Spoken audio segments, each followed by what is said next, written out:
you that we are bringing back the matter to the court of the people. So what is the way forward?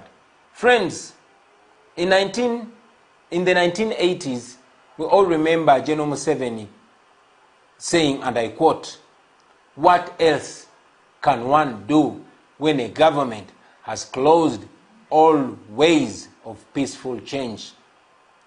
What can we do other than resigning to slavery?" He said that before he and his friends took up arms, which led to the death of more than 500,000 people. That was in 1980. There's a book that I've been reading. This book is called Mission to Freedom, Uganda Resistance News. It was written between 1981 and 1985. This book was written by Museveni and his friends. I want to quote from this very book. I will read for you a little bit from page 3. It says, and I read, "The right of rebellion against tyranny has been recognized from the most ancient of times to the present day by men of all creeds, ideas, and doctrines. It is part and parcel of the notion of political liberty. It transcends any narrow laws enacted by petty dictators and despots." The right to rebellion transcends any laws enacted by petty dictators and despots, just like Museveni. He goes on to say, "The right to rebel against tyranny was at the very root of the American War of Independence against the British imperialism. It was at the root of the French Revolution against divine right and monarchical despotism. It was at the root of many successful anti-colonial wars in countries here in Africa and elsewhere, for example, Algeria, Kenya, Zimbabwe, Mozambique, Guinea-Bissau, Angola, and others. Even the normally imperturbable Britons found occasion to invoke this right on a number of occasions.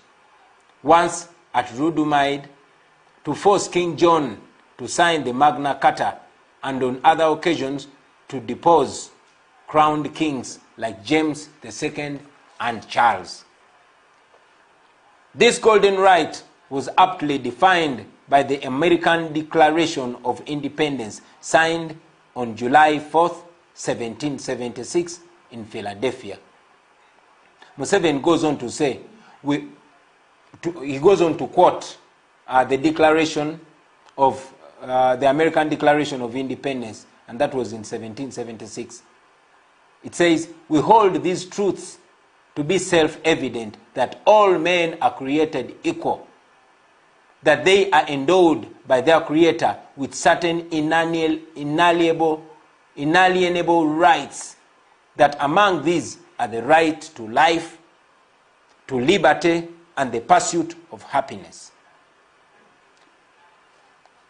That to secure these rights, governments are instituted among men, deriving their just powers from the consent of the governed. That whenever any form of government becomes destructive to these ends, it is the right of the people to alter, abolish it, and to institute a new government, laying its foundation on such principles and organizing its powers in such form as to them shall seem most likely to effect their safety and happiness." Museveni goes on to say, "Indeed, rebellion against tyranny is not only a right, it is a duty for all oppressed people to carry out. The glorious men of the French Revolution stated this truth most aptly in their Declaration of Rights of Man. When a government violates the rights of the people, insurrection is for them the most sacred of rights and most imperative of duty." Muwulire ebigambo bya Museveni. That is Museveni. He says, I'll read this again. The glorious men of the French Revolution stated this truth most aptly in their Declaration of the Rights of Man, that when government violates the rights of the people, insurrection is for them the most sacred of rights and the most imperative of duties. The people of Uganda have invoked this right and arisen to the call of duty and taken up arms against Obote's regime of blood, oppression, and national shame. Then he went ahead to give us a justification of the war. These words were spoken by Museveni when he was our age.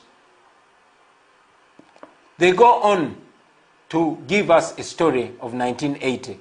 This is in a book written by Museveni. These are his words. Museveni goes on to say, on December 10th, 1980, Ugandans went to the polls. By late afternoon on December 11th, it was clear that UPC and Obote were heading for a resounding defeat, in spite of all the rigging that they had done at earlier stages of registration of voters, nomination of candidates, demarcation of electoral boundaries, etc. The UPC was seized with panic. Paulo Muwonge, at the time Obote's proxy as head of government, took over the powers of the Electoral Commission, and by his decree of December 11th, 1980, the decree stopped the returning officers and the Electoral Commission itself from declaring any results unless such results were personally approved by Muwonge. The decree further directed that all returning officers should not submit their constituency results to the Electoral Commission, but to himself, Paulo Muwonge, Obote's man at the time. A record fine of 70,000 in 1980, that was more than 200 million today. That was the fine imposed by Muwonge for anybody who did not comply with the decree. At a secret meeting throughout the night of December 11th, Obote and Muwonge proceeded to allocate seats to their party cohorts, even those that had not even gotten 10% of the votes. The following day of 12th December 1980, using their control of the national radio, the army, the police, and other state machinery, and backed by the government of Tanzania, Obote and Muwonge announced their coup. One became the president, the other became the vice president and minister for defense. Once again, a minority and unpopular clique was imposed on the people of Uganda, leaving them with no option but to take up arms in defense of the democratic rights. Those are words of Yoweri Museveni in 1980 up to 1985. Do you find any similarity to today?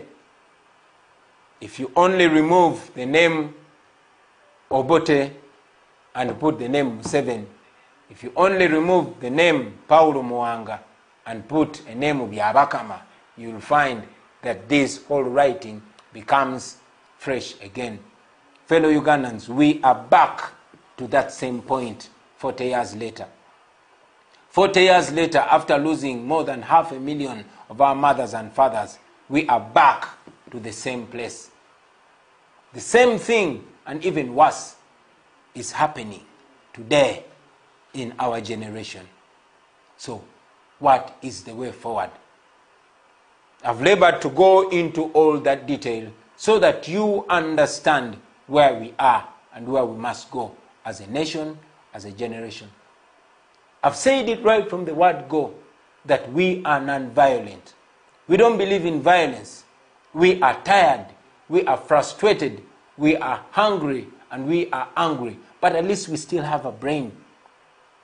We have conscience. We respect life. We are many, much more than these criminals. We are younger, therefore faster and stronger than them. We are more connected. We could be violent, but we choose not to use violence, because violence only begets violence. Darkness cannot remove darkness. Only light can do that. Hate cannot remove hate. Only love can do that. Therefore, violence cannot stop violence. Only non-violence can do that.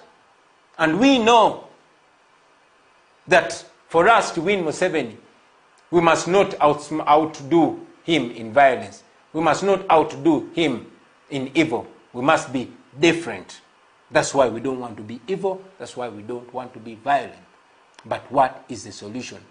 I am glad to inform you, friends, that according to the research that we've done and the studies that we've had, we know that non-violence is much more powerful than violence.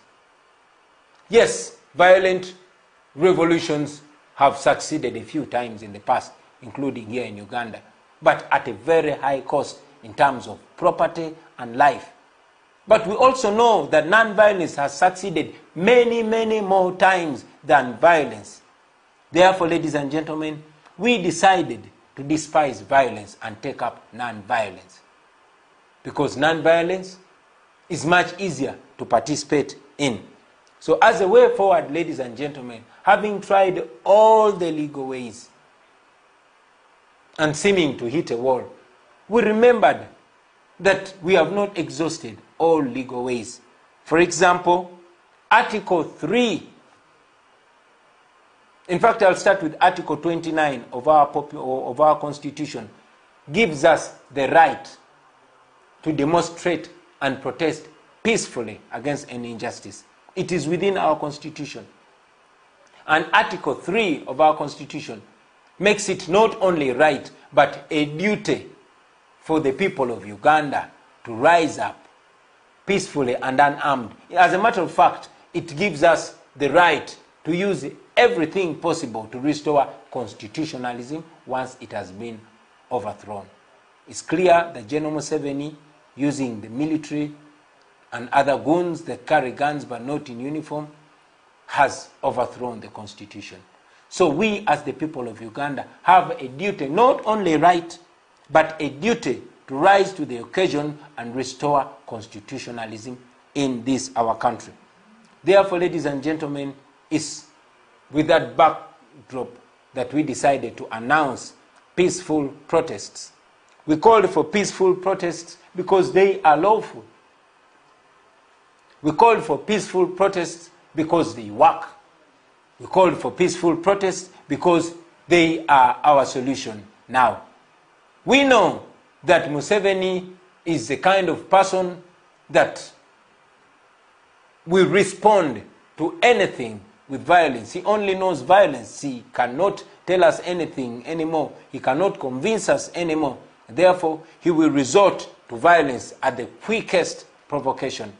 He resorts to violence, and indeed, since the day we called for peaceful protests, in the last 4 days, more than 230 innocent Ugandans have been arrested and remanded.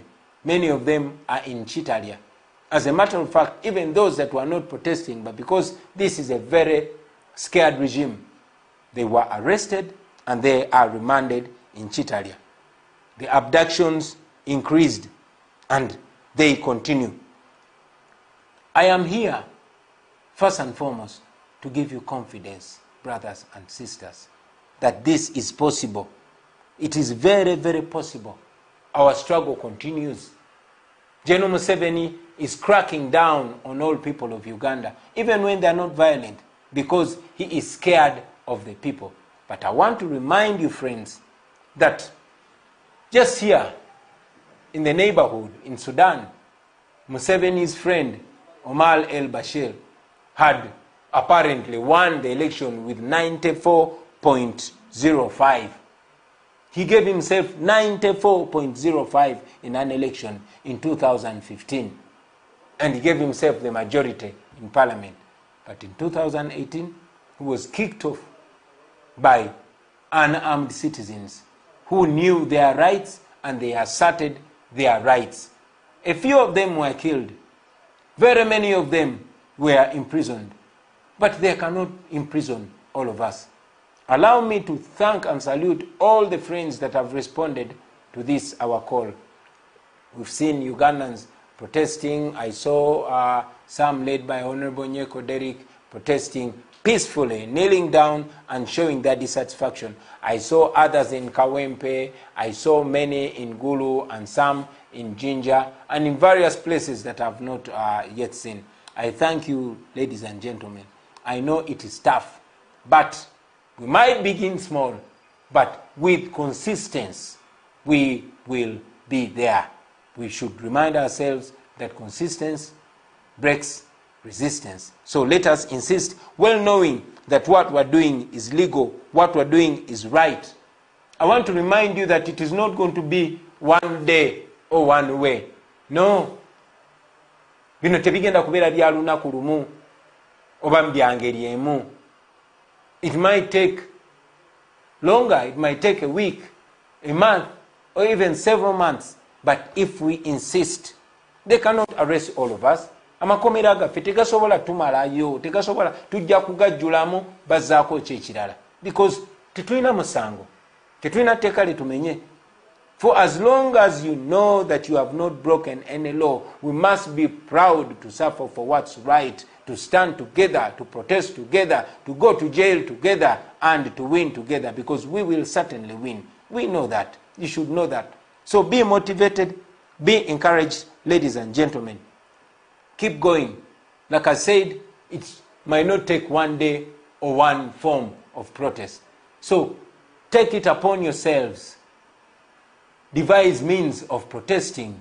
I encourage those that have been intimidated so much, because it's true, the police and military has been deployed everywhere to just brutalize anybody that dares to speak out. But friends, these people cannot be on our streets forever.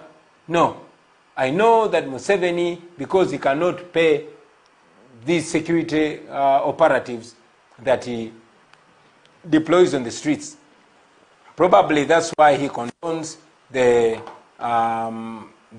extortion that they're carrying out on the innocent citizens. Why? Because to him they're paying themselves regardless of the insecurity and the inconvenience that they're causing to the people. But persist, friends.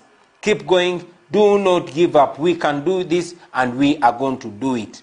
Let us find various ways of protesting, and we should go on to protest.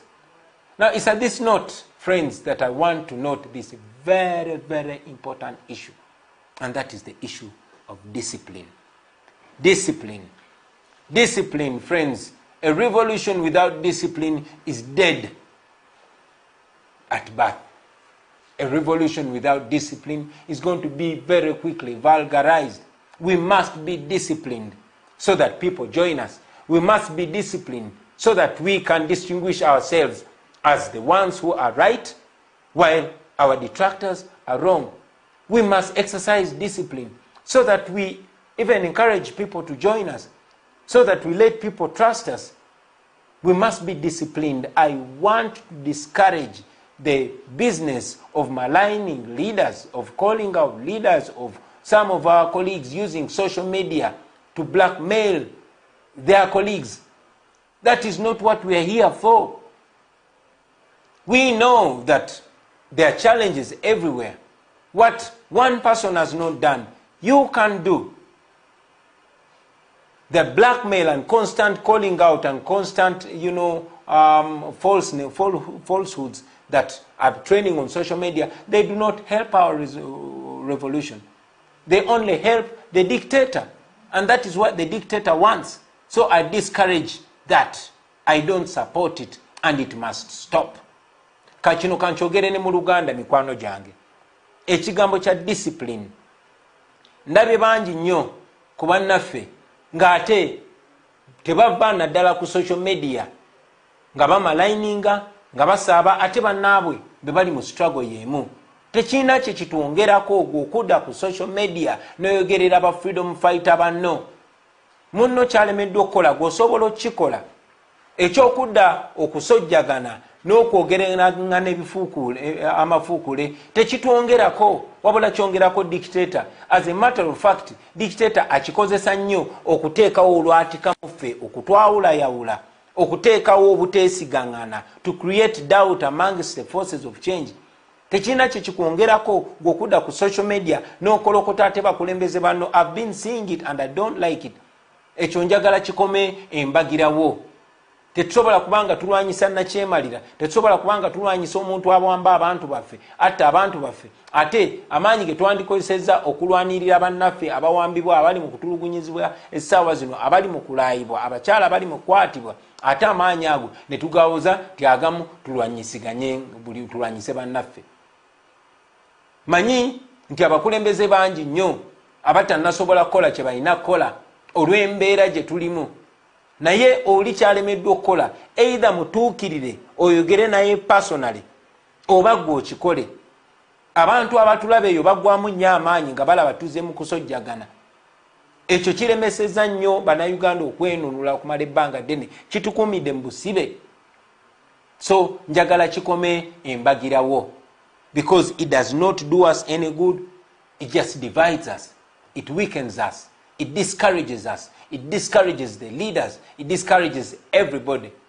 While I call upon leaders to give leadership to their people. But let us do that with respect. We've always said that we shall see and judge people by their actions. Abantu tubalabirenga ku bikolwa byabwe. Naye twewale ebigambo ebitematemamu bannaffe oba ebinafuya bannaffe. Oli bw'aba n'obunafu tumutuukirire nga ye kuba tuli bakulembeze era abantu batwesiga. I want to request you comrades to focus. There's going to be a lot of diversion. A lot of diversion. You're going to be told various stories. I've been watching various groups. A group will come and say, do not protest because you're going to cause us problems. Don't be diverted. Nalabye n'abalala bavuddeeyo ne beeyita aba people power naye nga baagala kutujja ku mulama. Temuwuliriza abo abasumbuyi abatabuzi. Mwebereremu mubeere ku mulama temuva